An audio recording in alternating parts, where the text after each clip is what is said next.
Let's start with a hard truth. The majority of your marketing revenue, it's probably being destroyed at the inbox gate long before a customer ever sees your product. It's not about your fancy landing page. It's not even about the body of your email. It's all about that single line of text. We're talking about the subject line, of course, and today we're going to show you how to turn it from a hopeful little message into an irresistible psychological command. Just think about that for a second. All that time, all that money you invested in your product, your brand, your copy, just poof, incinerated by a single indifferent swipe of a thumb. You see, this isn't some small leak in your marketing funnel. It's a total catastrophe right at the point of first contact. It means the best offer in the world is completely worthless if the gate to your customer's attention stays locked. So that brings us to the big question, right? What if getting that email open wasn't a game of chance or creative guesswork? What if there was a repeatable, predictable system, a real science that could reliably bypass that mental gatekeeper? A framework to basically engineer engagement by talking directly to the brain's oldest, most hardwired decision-making circuits. Well, that's exactly what we're going to unpack today. Now, to really get the solution, we first have to appreciate the massive scale of the problem. We're not just writing clever little subject lines anymore. Oh no, we are fighting a brutal, full-on war for attention. And the battlefield? It's shrunk down to the size of a tiny phone screen. The old rules just don't apply here. I mean, think about how you use your phone. You pull it out, you see a lock screen that's just jam-packed with notifications. You open your email, and what do? You triage. It's swipe, delete, archive, swipe, delete. You're making snap judgments in milliseconds. This is what we mean by extreme information overload. And to make it worse, you've got the mobile screen constraint. Your perfectly crafted subject line, it gets cut off after just a few words.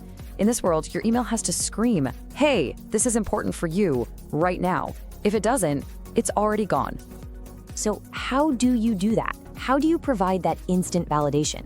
Well, the answer doesn't come from some marketing blog. It comes from decades of serious scientific research. The system we're about to explore is built on the work of giants. We're talking about the groundbreaking stuff in behavioral economics from guys like Daniel Kahneman and Amos Tversky, who showed us how our brains are full of these little biases that drive our decisions. And we're also pulling from communication theory, specifically from George Loewenstein's work on curiosity. These ideas have been boiled down into 5 core triggers, the very keys we need to unlock that inbox. Okay, so if the problem is a locked gate and the science is the foundation, then what are the actual keys?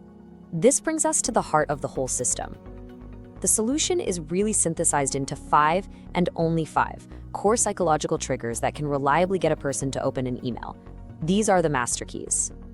And here they are: curiosity, urgency, personalization, reciprocity, and social proof. Now, each one of these targets a different, really powerful and deeply human impulse. But don't think of this as just a menu of tactics to pick from. No, this is a complete system. The real secret isn't just knowing what these 5 triggers are, but understanding exactly which one to use for your goal and how to crank up its intensity for maximum effect. Let's start with the undisputed champ of click-through rates, curiosity. And that phrase on the slide, cognitive itch, is just perfect. A great curiosity subject line doesn't just ask a question, it creates real mental tension. It opens a loop in your reader's mind, and it feels incomplete. Our brains hate incomplete information. They absolutely crave closure. So opening the email becomes the only way to scratch that itch. Next up is urgency. This one taps into one of the most powerful motivators we have, loss aversion. The science here is super simple but incredibly profound.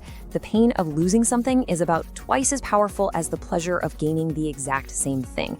So a subject line warning you're about to lose a discount is way more powerful than one offering you a chance to gain one. It just bypasses all rational thought and triggers that primal fear of missing out, forcing you to act now. Now, let's talk personalization. And listen, this is so much more than just plugging in someone's first name. Real personalization is about signaling relevance. In that chaotic mess of an inbox, a truly personalized subject line is like a lighthouse. It cuts through the fog and says, hey, this isn't junk mail. This is for you specifically based on something you did. It proves you know them, and that drastically reduces their cognitive load, the mental effort it takes to figure out if something matters. When you prove relevance right up front, the decision to open is practically a reflex. All right, let's move on to reciprocity. This one is all about a deep social instinct. As humans, we are hardwired to repay debts and favors. It's how we cooperate. This trigger works by giving value first, right there in the subject line. Think about something like free guide, your next marketing plan, or a little gift for you inside. You're giving before you ask for anything. This creates this tiny sense of psychological obligation, making the person feel just a little more compelled to open the email and, in a way, repay the favor. And finally, we have social proof. Look, when we're unsure about something, what do? We instinctively look around to see what other people are doing. It's a mental shortcut that basically says, if everyone's doing it, it must be okay. So a subject line that uses social proof, like, see the new tool 10,000 founders are using, is incredibly powerful. It's not just selling a product, it's selling safety and validation. It's telling the person, hey, this isn't a risky click. Thousands of people just like you already made this choice and it worked out. You're safe. So we have our 5 keys, but now we need to understand the lock itself. Why are these triggers so darn effective in that split second when someone is deciding to open or delete? To answer that, we have to go a little deeper into how the brain actually processes information, especially when it's in a hurry. It really all comes down to what gets seen first. And this is the crucial concept, the primacy effect. It's a cognitive bias where our brains give way more weight and attention to the very first piece of information we get. The subject line isn't just the first thing your customer reads. It's the anchor that frames their entire perception of your email. So its job isn't to describe what's inside. Its job is to immediately hijack the brain's attention system with one of those powerful triggers. If you don't land that punch in the first impression, you're not getting a second one. And this slide really lays out the 2 most powerful mental states you can create. On the left, you've got the curiosity gap. Think of this as an intellectual tension, that uncomfortable feeling of not knowing.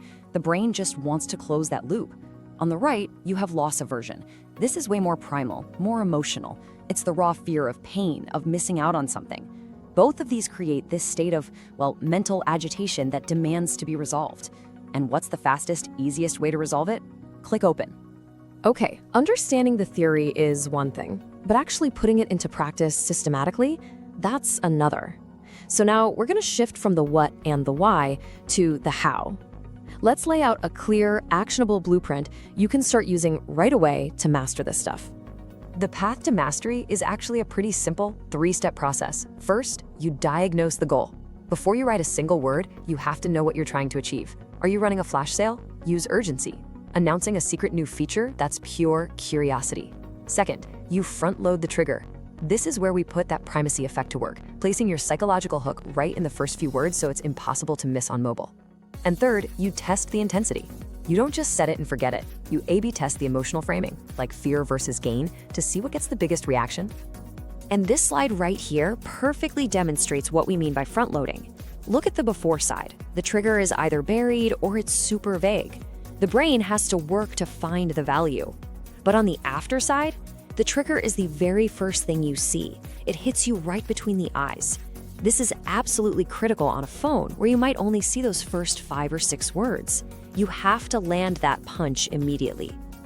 And here's that third step in action, testing emotional intensity. Just look at this.